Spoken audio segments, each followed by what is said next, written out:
On January 10, 2020, the 10-year-old daughter of Tamara Taylor was arrested, handcuffed, and hauled off to a police station by officers at a school in Honolulu, Hawaii, for allegedly drawing an offensive picture of a fellow student. This incident seems obviously unjust and unnecessary, but the odds of an incident like this occurring for Taylor's daughter, a young black student diagnosed with ADHD, are much higher than for the average student. She lives at the intersection of racial and ableist discrimination, and although the linkage between race and punishment in school has been fairly well documented and reported in recent years, what is less common knowledge is the linkage between disability and punishment. Although disabled students make up just 12% of the general student population in public schools, studies have shown that they account for 58% of cases of involuntary seclusion, 75% of cases of physical restraint, and 25% of cases of in-school arrests. These cases of seclusion, restraint, and arrest are often every bit as violent as they sound, too. A study done by the United States Government Accountability Office in 2009, which investigated instances of seclusion and restraint in U.S. schools, recounted some particularly awful stories of this violence, including the story of a 14-year-old boy diagnosed with PTSD in a Texas public school who was physically restrained and pinned down by a teacher for not sitting down in class, causing his suffocation and death. The teacher was not indicted with murder, and at the time was still employed at a different public school. Another story told of a 9-year-old boy with a learning disability who was repeatedly locked in a secluded room at school for minor offenses for hours at a time.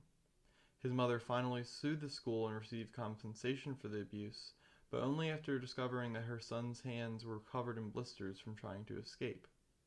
These stories are some of the more severe examples of restraint and seclusion, but there are untold thousands more children who may not carry physical scars from their abuse, but remain traumatized by it. There is also the issue of the special education to prison pipeline, a story which is woefully underreported in the general school to prison pipeline discussion, but which is equally important. Studies have found that 85% of students in juvenile detention facilities have some form of disability, again compared to only 12% of students in public schools. What's more is that only 37% of these students receive the special education services they're entitled to when they are in school.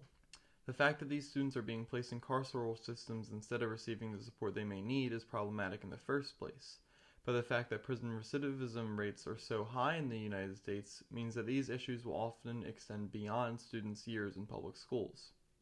One study found that 76% of prisoners in the U.S. are rearrested within 5 years of release. This means that for students who are sent to juvenile detention centers, the majority of whom have disabilities, a short sentence which is supposedly meant to help them can turn into what is more or less a life sentence. Studies reveal the truth behind this trend. An estimated 44% of prisoners in America have been diagnosed with mental health illnesses, and this is ignoring other kinds of disabilities. The question I'm interested in asking here is why? Why are disabled students punished and incarcerated at such high rates compared to non-disabled students? The simple answer is of course that they are victims of ableism, or the discrimination against disabled persons by able-bodied people. But what is ableism really? There are generally two separate answers given to this question. The first and more simplistic one is that ableism is the individual attitudes, beliefs, and biases against disabled people by able-bodied people, and that the ableism we see in the material world is a consequence of ableist individuals. That is, the discrimination disabled students face in the classroom and beyond is a result of the individual ableist attitudes of their teachers, of administrations at their school, and of the police officers who may arrest them. This approach to thinking about ableism has been widely criticized and rejected, as have similar explanations for things like sexism and racism. Most today would argue that instead of discrimination being primarily the consequence of ableist individuals, ableism is rather built into our governing and educating institutions, and that change must be made on the institutional level to combat ableism and to end systemic issues like the restraint and seclusion of disabled students in schools and the special education to prison pipeline. This second argument, I would argue, is much closer to the truth, but it still has its problems. The conventional understanding of institutional ableism does not fully understand where ableism stems from. It imagines that in the field of education, there are two separate competing forces. One is the force of institutional ableism, which seeks to punish and repress disabled individuals and uphold a hierarchical system where the able-bodied are on top and the disabled are on the bottom. The other force is a progressive one which seeks to meet disabled students at their needs and to help make the world more accessible to them, to level the playing field between the able-bodied and the disabled. These forces are opposed in their approach to handling disabled students and are also opposed in their goals. They want different outcomes for the disabled. Here is where I differ in my understanding of institutional ableism. Instead of arguing that there are two competing currents in special education which are diametrically opposed, I argued that the two forces, one regressive and one progressive, are merely differing technologies in the same system of power which seeks primarily to render the disabled controllable in a world where the able-bodied subject is the norm. To understand the argument I am trying to make here will require an investigation into the works of the French philosopher Michel Foucault, whose method of analysis I am attempting to apply here.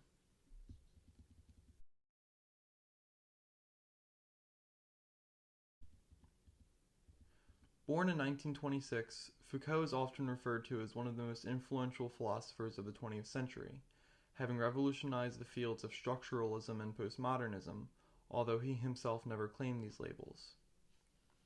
Foucault was a historian, and in most of his most important works would employ a technique known as archaeology and later genealogy, where he would use historical examples to study how ideas and systems of thought have changed over time. Two of the most important ideas which Foucault developed, and which will be the most useful in our analysis of how ableism works in special education, are the dual concepts of power and knowledge, and discipline and punishment. We'll begin with the concepts of power and knowledge. These seem like fairly ordinary terms, but Foucault employs them in interesting ways. In the classical sense, power is often thought about as a straightforward relationship between individuals or between entities. One being may have power over another being, may subject that being to its power, and may use that power to control them. Power here manifests itself in a hierarchy, where one individual, the wielder of power, exercises control over another, who is powerless or relatively powerless. For Foucault, power is never that simple. To him, power acts less like a hierarchy and more like a web. Such as between a teacher and a student, or between a boss and a worker, but it is primarily exerted in more obscure ways, such as between a worker and a fellow worker, between a student and a fellow student, and in the social expectations which come with these relationships, as well as in more abstract things, such as the organization of a classroom, in the content which may be taught in the classroom, and in the form in which that content is taught. Power is then elusive. It moves around us and through us, not just onto us from above. And this means that true power is often hidden from us. It is often obscured, and it is thus hard to call out. Knowledge is another concept which may seem simple to us, but in Foucault's hands it becomes more slippery. It becomes harder to define. For Foucault, knowledge is impossible to separate from power. He argues that the things we as a society deem to be true do not constitute an absolute objective truth, and are instead given the title of truth by the power system which is in place. He writes, "Truth is not by nature free. Its production is thoroughly imbued with relations of power." So instead of discussing power and knowledge as separate concepts, Foucault usually refers to them as the singular power-knowledge. Not only does power determine what is true, but it can change what is true.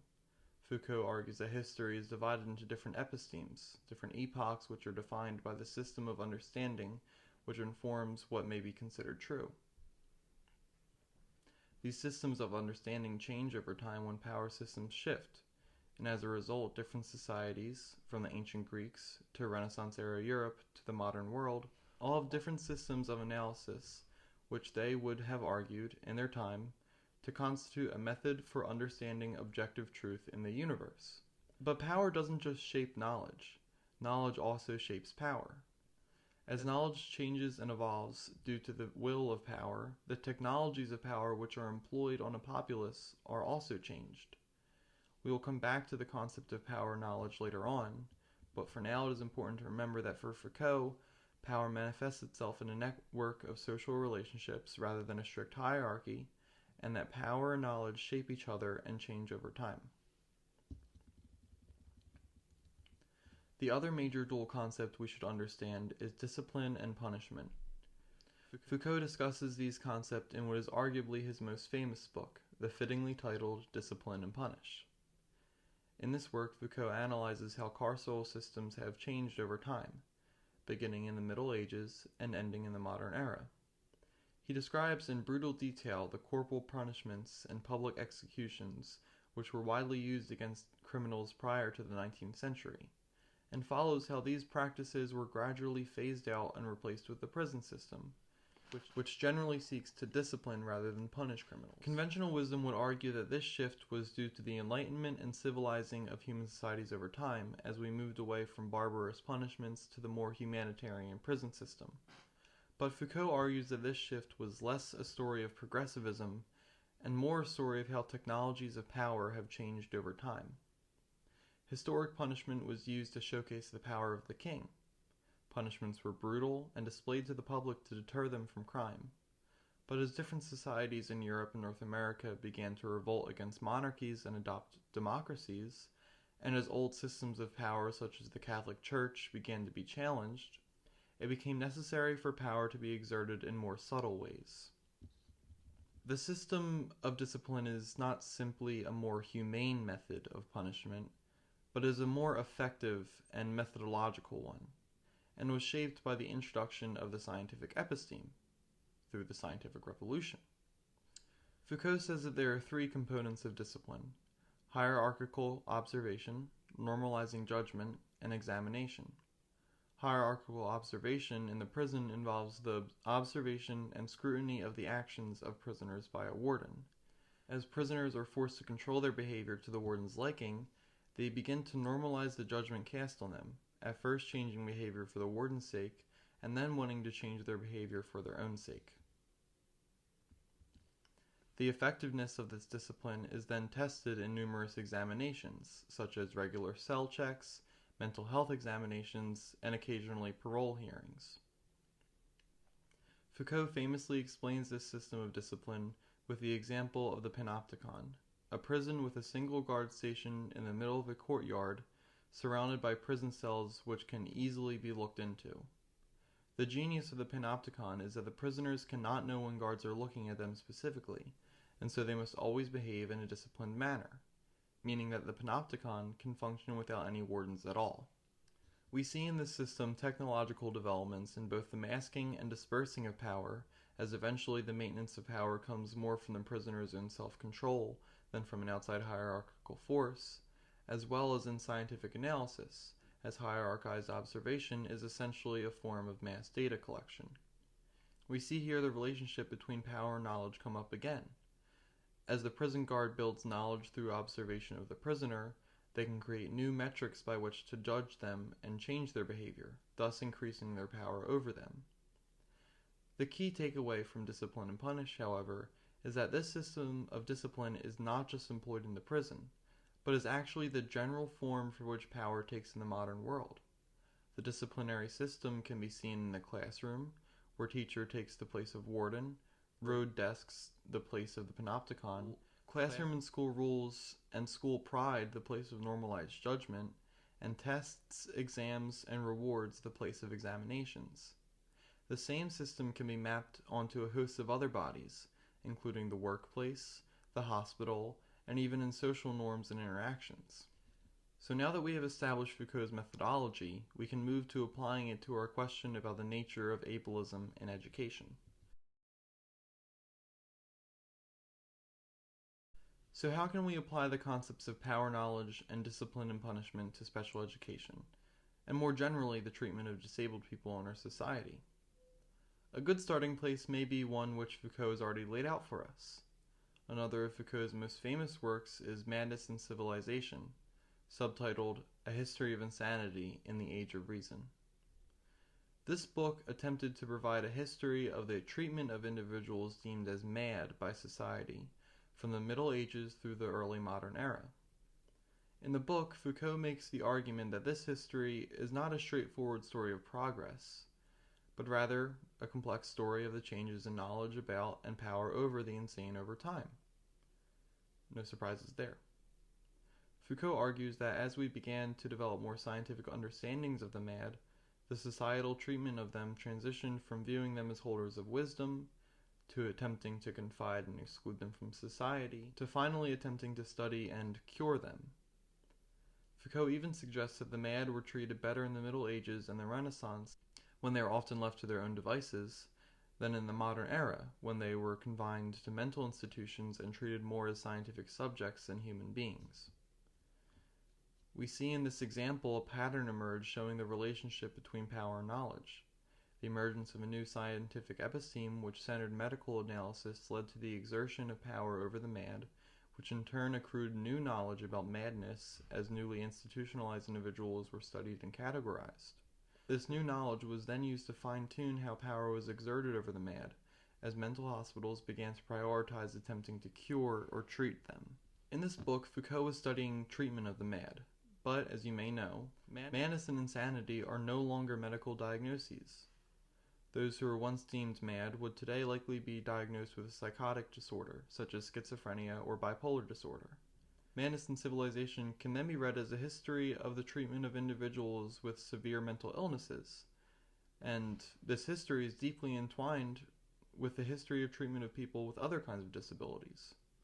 Although mental hospitals, or lunatic asylums as they are often called, focus primarily on treating and studying the supposedly mad, people with other physical and cognitive disabilities were often sent there because it was difficult for their families to take care of them on their own. These hospitals were usually built in rural areas, away from urban cities, and were closed off from the outside, so that inmates were confined to the hospital's campus. Some of the experimental, and by today's standards highly unethical, treatments that were given not just to the insane in these asylums, but also to the variously disabled, include electroshock therapy, forced sterilization, and lobotomies. Over time, through continued analysis and diagnosis of different disabled individuals, and through the work of disability activists, these treatments were phased out and replaced by more individualized treatments for disabled people. These changes are also reflected in changes made in diagnostic manuals, such as the DSM, where the 106 diagnoses included in the first edition, published in 1952, has increased to 298 in the latest edition, published in 2013. At the same time that these changes were occurring, the locus of treatment for many disabled people began to move from the asylum to the school. In 1975, the Education for All Handicapped Children Act was passed, which guaranteed a free, appropriate public education to all students, regardless of ability. In schools now, students with disabilities which interfere with their education receive individualized education programs, or IEPs, which create a plan for improving student performance based on intense scrutiny of the behavior and performance of children with disabilities, both before and after receiving their IEP. In this we see first how these more specialized and effective technologies of power were created through the building of knowledge about disability in mental hospitals, but also how IEPs specifically exert power over a student by increasing their abilities and getting them to perform better at state-mandated standards through the surveillance of student performance and accruement of knowledge about their specific disabilities. But before I get ahead of myself here, I need to specify how power is exerted over students through IEPs, and more importantly, why power is exerted over students with disabilities in school. Let's return to the concept of discipline, which Foucault argues is the main technique of power employed in modern societies. Foucault argues that the main purpose of discipline is to render individuals as docile bodies. He writes, "Discipline increases the forces of the body in economic terms of utility and diminishes these same forces in political terms of obedience. In short, it dissociates power from the body. On the one hand, it turns it into an aptitude, a capacity, which it seeks to increase. On the other hand, it reverses the course of the energy, the power that might result from it, and turns it into a relation of strict subjection." Let's think about this in the context of the school. Foucault would argue that education serves the dual purpose of increasing the mental, physical, and technical capabilities of the body so that they may serve a useful economic purpose beyond graduation, and the training of the body to not question authority and to conform to the social norms and written laws of the state. What happens if a student fails to meet these two requirements? Well, if a student fails to become economically useful, they will face the passive violence of the capitalist mode of production, facing poor wages, low living standards, homelessness, starvation, etc. On the other hand, if a student fails to become politically powerless, they face the active violence of the state, arrest, imprisonment, seclusion, execution, etc. In either case, the non-docile body is inherently a criminal body, which will be met with violence in one way or another. Here then is the crux of the argument, the piece that should serve to demystify the relationship between progressive and regressive forms of special education. Because disability is defined generally either by deficiency in economic usefulness, such as physical impairment, mental illness, learning disabilities, etc., or unwillingness or inability to conform to social standards, such as behavioral issues, psychosis, attention deficiencies, etc., the disabled body is inherently seen as a non-docile body, and is thus inherently a criminal body. It calls to mind the words of Amani Barbarin, a disability activist with cerebral palsy. "My body is a riot." Barbarin here refers to the fact that the mere existence of her body as disabled constitutes an affront to the able-bodied and to ableist institutions. It is not just the attitudes of individuals or policies, however, which are ableist, which are offended and affronted by the disabled. It is the very system of discipline which fundamentally views disabled bodies as a problem, which is ableist. The purpose of special education, then, is to create specialized institutions which put in the extra work necessary to render disabled bodies docile. This was the same purpose shared by mental institutions which sought to render the disabled docile by secluding them from society and stripping them of their human rights and identities. But as society learned more about different disabilities, the technologies of discipline were adapted to be generally less violent and more productive in their creation of docile, disabled bodies. The progressive forms of special education, which seek to create successful IEPs and to help make the world less disabling for the disabled, are nonetheless institutions of power which share the goal of rendering bodies docile. The violence which is regularly made against disabled students, as described in our introduction, is the violence which must be employed when the progressive forms of special education fail to render disabled bodies docile. This violence is of course a moral affront to us, and the individuals who enact it are more than likely ableists themselves. But on a fundamental level, this violence is in accordance with the disciplinary project of special education. I understand that the argument I am making here is controversial, and that it may seem offensive to special education teachers who have dedicated their lives to trying to improve the lives of disabled students. But I am by no means trying to say that special education as an institution which exerts power over disabled students is inherently bad. As Foucault famously said, "My point is not that everything is bad, but that everything is dangerous," which is not exactly the same as bad. If everything is dangerous, then we always have something to do.